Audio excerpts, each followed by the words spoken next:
Om Sai Ram. This is Sai Satcharitra chapter 49. This chapter covers the stories of Hari Kanoba, Somadeva Swami and Nanasaheb Chandorkar. Preliminary, the Vedas and the Puranas cannot sufficiently praise or describe Brahma or the Sadguru. Then how can we who are ignorant describe our Sadguru, Shri Sai Baba? Thus, we feel that it is better for us to keep quiet in this matter. In reality, however, the observance of the vow of silence is the best way of praising the Sadguru. But the divine qualities of Sai Baba make us forget our vow of silence and inspire us to open our mouths. Good dishes taste dull if our friends and relatives are not there to partake of the dishes with us, but when they join us, the dishes acquire additional flavor. The same is the case with the stories of Baba's Leelas. We cannot partake of this nectar alone. Friends and brothers have to join us, the more the better. It is Sai Baba himself that inspires these stories and gets them written as he desires. Our duty is to surrender completely to him and meditate on him.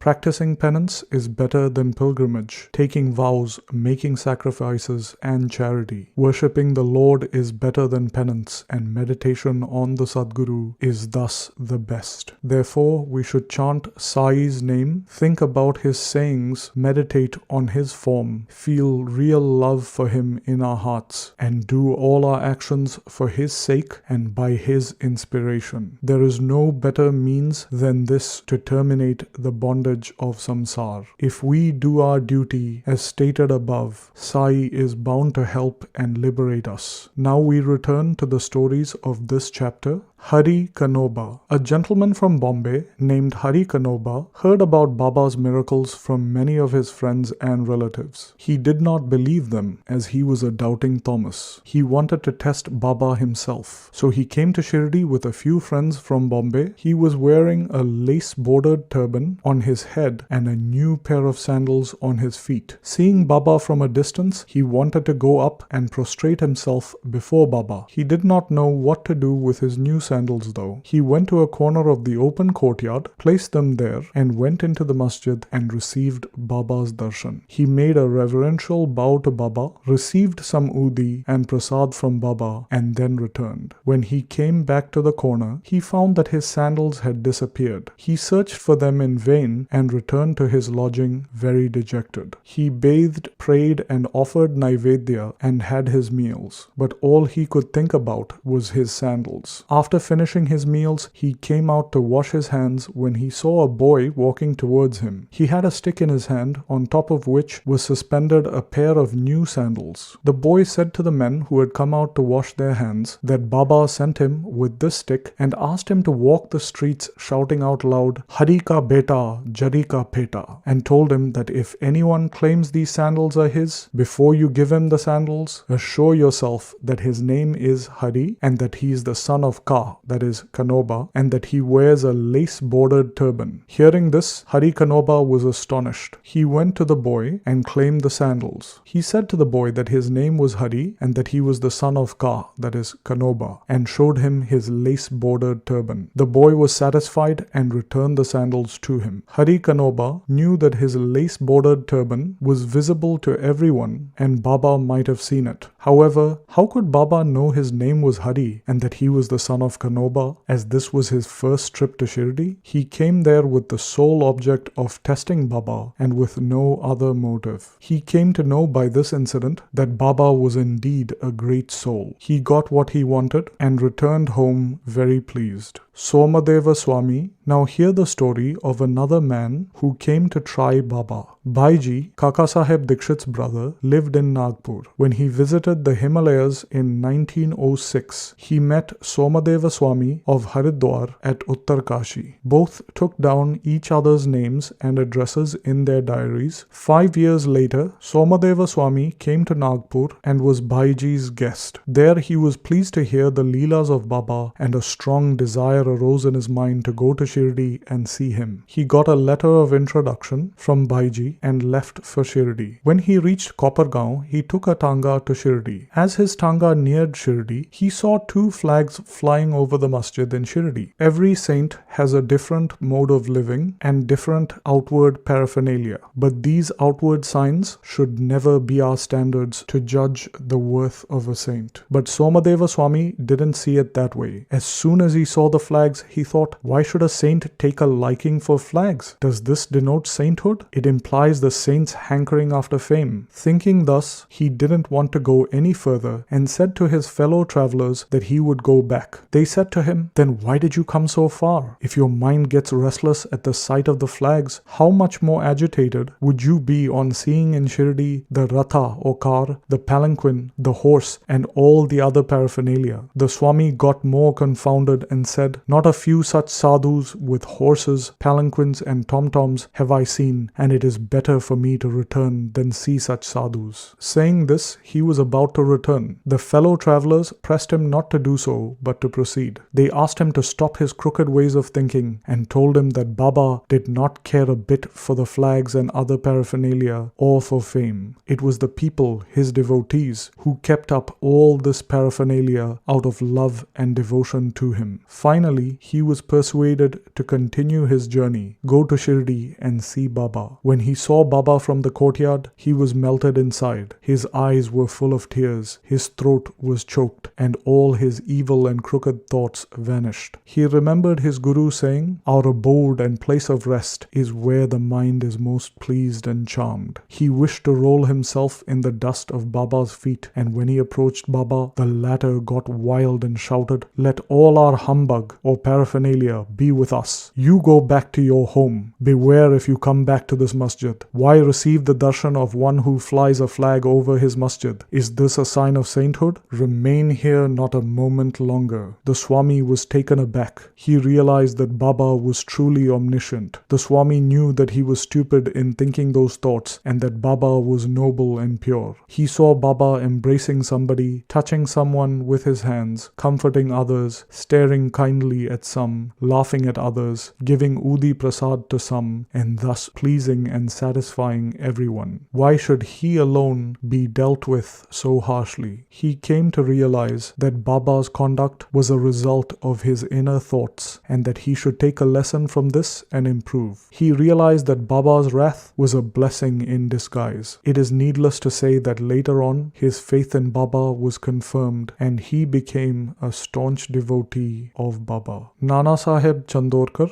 Hemadpant concludes this chapter with a story about Annasaheb Chandorkar. When Annasaheb was once sitting in the masjid with Mahalsapati and a few others, a Muslim gentleman from Bijapur came with his family to see Baba. Seeing veiled ladies with him, Annasaheb wanted to leave, but Baba prevented him from doing so. The ladies came forward and received Baba's darshan. When one of the ladies lifted her veil when bowing at Baba's feet and then resumed it again, Annasaheb saw her face. He was so smitten with her rare beauty that he wished to see her face again. Knowing Nana's restlessness, Baba spoke to him after the lady had left. Baba said, Nana, why are you getting agitated in vain? Let the senses do their allotted work. We should not meddle with their work. God has created this beautiful world and it is our duty to appreciate its beauty. The mind will get steady and calm slowly and gradually. When the front door was open, why go through the back door? When the heart is pure, there is no difficulty whatsoever. Why should one be afraid of anyone if there is no evil thought in us? The eyes may do their work. Why should you feel shy and tottering? Shama was there and he could not follow the meaning of what Baba said. So he asked Nana about this on their way home. Nana told him about his restlessness at the sight of the beautiful lady, how Baba knew it and advised him about it. Nana explained Baba's meaning as follows: our mind is fickle by nature and it should not be allowed to get wild. The senses may get restless. The body, however, should be held in check and not allowed to be impatient. Senses run after objects, but we should not follow them and crave for these objects. By slow and gradual practice, restlessness can be conquered. We should not be swayed by the senses, but they cannot be completely controlled. We should curb them properly according to to the needs of the occasion. Beauty is the subject of sight. We should fearlessly look at the beauty of objects. There is no room for shyness or fear. We should never entertain evil thoughts, making the mind desireless. Observe God's works of beauty. In this way, the senses will be easily and naturally controlled, and even when enjoying objects, you will be reminded of God. If the outer senses are not held in check, and if the mind is allowed to run after objects and be attached to them, our cycle of births and deaths will not come to an end. Objects of sense are harmful. With viveka, that is discrimination, as our charioteer, we will control the mind and will not allow the senses to go astray. With such a charioteer, we reach the Vishnupada, the final abode and our real home, from which there is no return. Bow to Shri Sai, peace